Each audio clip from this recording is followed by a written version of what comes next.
Si he visto más lejos es porque estoy sobre hombros de gigantes.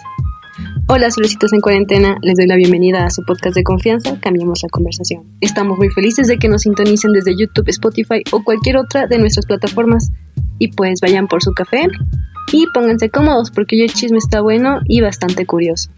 Abordaremos un poco la obra de Isaac Newton y su polémica vida, ya que como todo buen mexicano nos gusta conocer la vida de los demás. Además recordaremos que, así como estamos viviendo actualmente en un aislamiento social, pues Newton también lo vivió en su época, ya que en su etapa universitaria, Inglaterra sufrió la gran peste.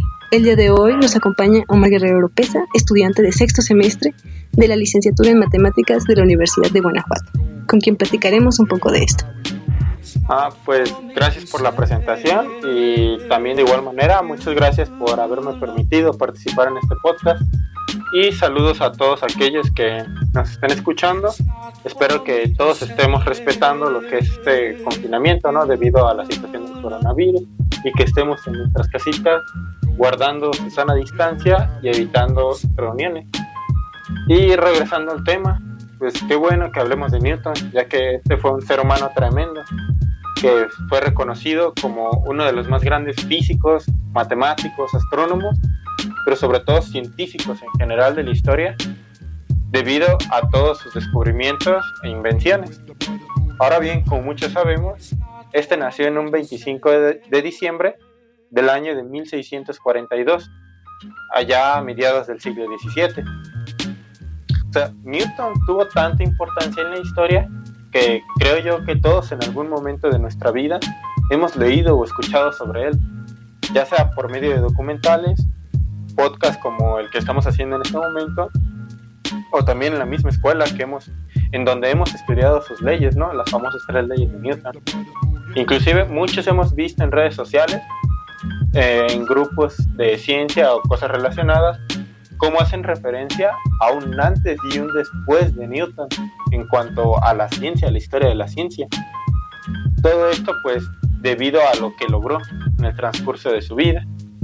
Sus aportes principalmente en lo que son el área de la física y las matemáticas. También, como mencionaste, él vivió en una época de enfermedades, en la Gran Peste de Inglaterra, la cual sucedió por allá de los años 1665, 1666, y pues esta obligó a que la Universidad de Cambridge, que era donde estudiaba Newton, pues cerrara sus puertas y Newton, al igual que nosotros como un buen estudiante foráneo, regresó a su pueblo, que es lo que actualmente estamos viviendo nosotros, ¿no? Como estudiantes foráneos, que tenemos que regresar a nuestros ranchos, a acoplarnos nuevamente a las rutinas, ¿no? De nuestra familia, más obligadamente que voluntariamente. Oye, pero por lo que sé en ese tiempo Newton estaba en su casa respetando el confinamiento, pero a diferencia de ver Netflix, decirle a su mamá que tiene clase en línea para no lavar los platos y engañarse a sí mismo con que mañana sí empieza la dieta, tengo entendido que se dedicó por completo a la ciencia, ¿no? Sí, de hecho, pues en estos 2 años en donde se dio ese confinamiento fueron conocidos como los años de las maravillas. Todo esto debido al progreso de la ciencia por los aportes de Newton. O sea, si de por sí él ya era alguien solitario, alguien muy apático con las demás personas, pues este aislamiento de los demás le ayudó bastante a reflexionar y desarrollar, por ejemplo, lo que ahora conocemos como lo que es el cálculo, ¿no? Digo lo que ahora conocemos porque en ese entonces Newton lo había llamado método de las funciones, que era básicamente el cálculo diferencial. Y pues de manera parecida, lo que era el cálculo integral, pues lo llamó como método inverso de las funciones. También, en dicho confinamiento, en dicho aislamiento social, pues Newton se cuestionó bastante sobre todo lo que lo rodeaba, observaba bastante y reflexionaba sobre lo que era el comportamiento de los objetos entre sí. Además de que, pues, en este par de años obtuvo muchísimos resultados que después él daría a conocer mediante su principal obra, Principios Matemáticos de la Filosofía Natural. Por lo que sé, hace poco fue el aniversario de la publicación de Principia, ¿no? ¿Qué nos puedes decir sobre este libro? Pues así como tú dices, sí, hace poco fue el aniversario de su publicación. De hecho, si mal no recuerdo, fue el 5 de julio. Y sí, este libro fue publicado en el año 1687. Además de que fue considerado como la obra maestra de Newton, también es considerado como el libro más importante en lo que es la historia de la ciencia, dado que fue como un punto de inflexión en esta. ¿Puedes darnos una breve reseña? Pues básicamente este libro consta de 3 capítulos y 2 anexos, uno al principio y otro al final del libro. El primer anexo consta de lo que son meras definiciones que son utilizadas a lo largo de todo el libro, ¿no? Como un glosario, por así decirlo. Ya después, pasando al primer capítulo, pues también cabe mencionar que este es el más conocido, ya que el primer capítulo aborda lo que son sus famosas 3 leyes. Y sí, en efecto, son esas que hemos estado viendo desde la secundaria, inclusive en prepa, y que pues algunos nos han causado dolores de cabeza, otros nos han causado pues bostezos en la escuela. Y ya después pasamos a lo que es el segundo capítulo. Este trata sobre el movimiento de los cuerpos, pero con relación a lo que es la velocidad y la resistencia. Ya por finalizar, nos encontramos con lo que es el tercer capítulo, donde básicamente Newton aquí aplica todo lo que se vio en el primer y segundo capítulo. Todo esto para derivar lo que son las leyes de la gravedad, la tan conocida ley de gravitación universal, la cual pues afecta directamente a infinidad de cosas que podemos observar en nuestra vida diaria. Un ejemplo, ¿no? Los movimientos de los planetas, sus órbitas, sus trayectorias, inclusive los movimientos lunares, ¿no? La marea, que se ve afectada por lo que es la gravedad, o algo también que vivimos todos los años, los equinoccios. Además de que pues también en este capítulo pues Newton se apoya en los resultados de grandes astrónomos como lo eran Kepler y Galileo. Todo esto ¿para qué? Pues para verificar sus resultados, tener como que un sustento experimental, por así decirlo, ¿no? De hecho, a eso se refería con la frase que mencionaste al principio de este podcast. Si yo he visto más lejos es porque estoy sobre hombros de gigantes. Se refería a Kepler y Galileo, a que se basaba en gran parte pues a trabajos de gigantes en la ciencia como lo eran estas dos personas. Y ya por último se encuentra lo que era pues el último anexo. Es un ensayo breve que escribió Newton, al cual llamó Escolio General. Y pues en este lo que trata de hacer Newton es como que dar una explicación racional sobre la existencia de un ser superior, de algo más allá que causa la gravedad. Porque leyendo su Escolio podemos ver que Newton ahí dice que sí, en el transcurso de todo su libro habló de lo que, o sea, todo lo que provoca la gravedad, más no de las causas de esta. Y de hecho en este Escolio pues también hay otra frase muy famosa que dice esto: yo no imagino hipótesis. Y pues con esta frase Newton hace referencia a toda la metodología que llevó a cabo en el transcurso de su libro. Como que está muy interesante eso de su Escolio General, ya que pues de cierta manera reconoce la existencia de algo más allá, ¿no? Pero también veo algo bastante curioso. Me estás hablando de que Newton hizo todo eso en 1665 y 1666, pero también me estás diciendo que su más grande obra, El Principia, lo publicó hasta 1687, casi 20 años después, ¿no? ¿Sabes por qué sucedió eso? Pues no es como si nos hubiéramos conocido, ¿no? Newton y yo, ni como que hubiera estado presente. Sin embargo, sí existen registros históricos que pues tratan de explicar, ¿no?, el por qué postergó tanto tiempo la publicación del Principia. Y pues, se dice que Newton era alguien muy celoso de lo suyo. De hecho, por eso mismo la postergó tanto tiempo. Estamos hablando de 20 años. ¿Todo esto por qué? Pues porque tenía temor a que alguien quisiera apropiarse de su descubrimiento. Como dato curioso, podríamos decir que la publicación del Principia fue gracias en gran parte a un famoso astrónomo, Edmund Halley. De hecho, podemos ubicar a Edmund Halley porque en honor a él pues se nombró al cometa Halley, el que pasa cerca de la Tierra aproximadamente cada 75 años. Este Halley le insistió tanto a Newton para que publicara el Principia hasta que este finalmente aceptó. Oye, pero para que Newton fuera conocido por su celo en cuanto a la ciencia, supongo que hubieron más razones, ¿no? Es bien sabido que tuvo varias disputas con Leibniz por lo de la invención del cálculo. Sí, de hecho, como que son muy conocidos esos pleitos que tuvo con este Leibniz. O sea, aquí básicamente lo que sucede es que ambos inventaron el cálculo de manera independiente, inclusive en distintos años.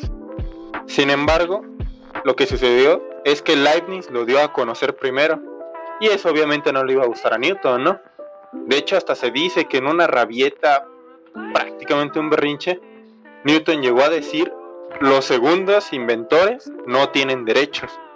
Obviamente le estaba tirando una indirecta muy directa a Leibniz. Inclusive también tuvo pleitos con otros científicos de su época, también con filósofos. Newton en general, aparte de ser eso de ser muy celoso de su trabajo, ser muy como que muy apático, muy solitario, también como que era muy pleitista, ¿no? Tenemos a Hooke, a Robert Hooke, con quien disputó el crédito de su trabajo sobre la gravedad y la teoría de la luz. De hecho, tanto fue el rencor de Newton hacia Hooke que en serio se dice que cuando Newton fue presidente de la Real Sociedad es un grupo de científicos de la Universidad de Cambridge, pero cuando Newton fue presidente de la Real Sociedad, o sea, su coraje fue tanto que mandó a tirar todos los retratos de Hooke. O sea, pueden investigar en internet y no van a encontrar ni un solo retrato autenticado de Robert Hooke. No vamos a poder encontrar ni una sola imagen que afirme que es el verdadero rostro de Hooke. ¿Todo esto por qué? Pues por el berrinche de Newton de quererlo como que eliminar de la historia, aunque suene muy extremo, ¿no? Y bueno, creo que hasta es como que bastante curioso cómo la cultura actual nos ha pintado a las personas con intereses científicos como físicos en este caso, ¿no? Tan solo en Netflix, ¿quién no va a conocer al abuelo Rick? O en la teoría del Big Bang con Sheldon Cooper. Incluso todos crecimos viendo a Malcolm, ¿no? En medio. Y nos fijamos esa idea gracias a los medios de que las personas de ciencia son personas bastante soberbias, egocéntricas, solitarias y hasta un poco pedantes, ¿no? A lo cual me pregunto como con cierto sarcasmo, pues ¿en quién se habrán inspirado para hacerlos así? Cierto, ¿en quién podrían inspirarse? Aparte de todas estas disputas que tuvo con sus contemporáneos, ¿nos podrías hablar de algún otro acontecimiento curioso sobre Newton? Pues además de que fuera una persona bastante pleitista, pues también se sabía de él que era una persona muy excéntrica con la realización de sus experimentos. Por ejemplo, en la época en la que él vivió, se daba mucho esto de la alquimia. Y pues Newton llegó a sufrir envenenamiento por mercurio. O sea, lo que pasa aquí es que identificaron en el cabello de Newton cantidades altísimas de mercurio, o sea, aproximadamente entre 15 y 16 veces la cantidad que debería de tener un ser humano. Todo esto se debía a que, pues, a que Newton practicaba la alquimia y básicamente lo que quería hacer era que, pues, el mercurio se convirtiera en oro. Oh, ya. Es ahí el momento en el que empieza con los periodos de depresión y ataques de paranoia, ¿no? Y también era tanta su devoción que no comía ni dormía por estudiar. Pues, en efecto, es como mencionas. Además de que también si investigamos nos vamos a dar cuenta de que pues varios autores adjudican todo eso de la paranoia y todo eso, pues tanto a sus experimentos con el mercurio, pero sobre todo a ese confinamiento que tuvo al estar aislados, ¿no? Porque sabemos que el ser humano por naturaleza es un ser social. Además de que, bueno, actualmente por lo que estamos viviendo debido a esta situación del coronavirus, pues no estamos tan lejos de ese panorama, ya que pues nos tenemos que aislar, ¿no? Pero pues hablando ya así más general, también nosotros como estudiantes no nos alejamos mucho de esa situación de Newton, ya que pues, a veces llegamos a cierto punto donde nos exigimos tanto que nos olvidamos hasta de cosas esenciales, cosas como dormir adecuadamente, comer saludable, hacer ejercicio, inclusive hasta de mantener contacto con nuestros amigos. Y pues, tristemente la mayor parte de nuestro tiempo, el mayor parte de nuestros ratos de ocio, pues los dedicamos ¿a qué? Pues a perder la conciencia los jueves por la noche o los fines de semana por la noche, si sabes a lo que me refiero. Híjole, en Guanajuato todos lo sabemos, ¿no? Pero pues, a ver, ¿pero no crees que ese aislamiento fue un factor importante en la decadencia mental de Newton? Digo, míranos, ya no volveremos a clases hasta el próximo año por el coronavirus y ya se nos nota esa insania. Bueno, solo a los que sí respetamos el confinamiento. Pues supongo que sí, que sí, ese aislamiento que tuvo sí fue en efecto un factor importante para su decadencia, por así decirlo, ¿no? Tan solo nos podemos examinar a nosotros mismos. No llevamos ni siquiera medio año en confinamiento y ya estamos hechos un desastre, a pesar de que en estos tiempos contamos con los medios suficientes para seguir en contacto de manera todavía inmediata con los demás, o sea, con nuestros familiares, compañeros, amigos, y todavía tenemos la manera de distraernos. Pues sí, al final una pantalla no va a reemplazar a una persona. Y lo más increíble es que esto del coronavirus va para largo. Además, también ya hubo brotes recientes de peste bubónica, una enfermedad causante de grandes tragedias en la historia de la humanidad. ¿Sí supiste de la ardilla que encontraron infectada en Estados Unidos el pasado 11 de julio? ¿Y de los granjeros que comieron marmota cruda infectada en Mongolia? Pues sí, de hecho sí llegué a escuchar un poco acerca de lo que estás comentando, de que hay pequeños brotes de peste bubónica. Solo esperemos que este año no nos sorprenda o nos decepcione más de lo que ya lo ha hecho. También llegué a ver que en una región de Mongolia la pusieron en cuarentena por lo que estabas comentando, de la marmota cruda infectada, y que inclusive hasta cerraron fronteras con Rusia. Y algo curioso que creo que es importante mencionar, pues es que en la Edad Media Asia fue como que la zona en donde empezaron esos brotes, ¿no? De la peste bubónica, y de ahí se extendió el mundo. Algo un tanto parecido a lo que está pasando en la actualidad con lo del coronavirus. Pues no cabe duda que hay que tener cuidado, son momentos muy caóticos para la humanidad. Hay que ser preventivos y hacer caso a las medidas de salubridad. ¿Alguna otra cosa que le quieras decir al público? Pues tan solo, como dijo Newton, lo que sabemos es una gota de agua, lo que ignoramos es el océano. Podríamos aprovechar muy bien estos días de confinamiento para cuestionarnos el porqué de todas las cosas, para que reflexionemos, aprendamos y también, como dice nuestro subsecretario de Salud, López-Gatell, quédate en casa. Pues gracias por acompañarnos en este episodio y recuerden que hay que respetar el confinamiento y quedarnos en casa, ya que tenemos un gran ejemplo de lo que puede salir de las crisis. Recuerden, sean como un Isaac Newton en lo intelectual y compartan su conocimiento con los demás. Y pues, ¿qué más me queda decirte, Omar? Muchas gracias por venir a echar chisme, espero que te encuentres bien y que pases un excelente confinamiento. Y pues espero que rindan tus frutos en unos meses. Por el contrario, muchas gracias por invitarme a participar en este podcast, espero que les haya gustado y disfruten cambiando la conversación. Pues sin más que decir, eso es todo por hoy. En Cambiemos la Conversación. Puedes escucharnos las veces que quieras y te invito a que dejes un buen like, crítica o comentario con algún tema que te interese. Abajo podrás encontrar los links de nuestro canal en otras plataformas. Pues también hay un link en el que podrás encontrar el libro Principios Matemáticos de la Filosofía Natural. Nos vemos en el próximo episodio y vámonos porque aquí espantan.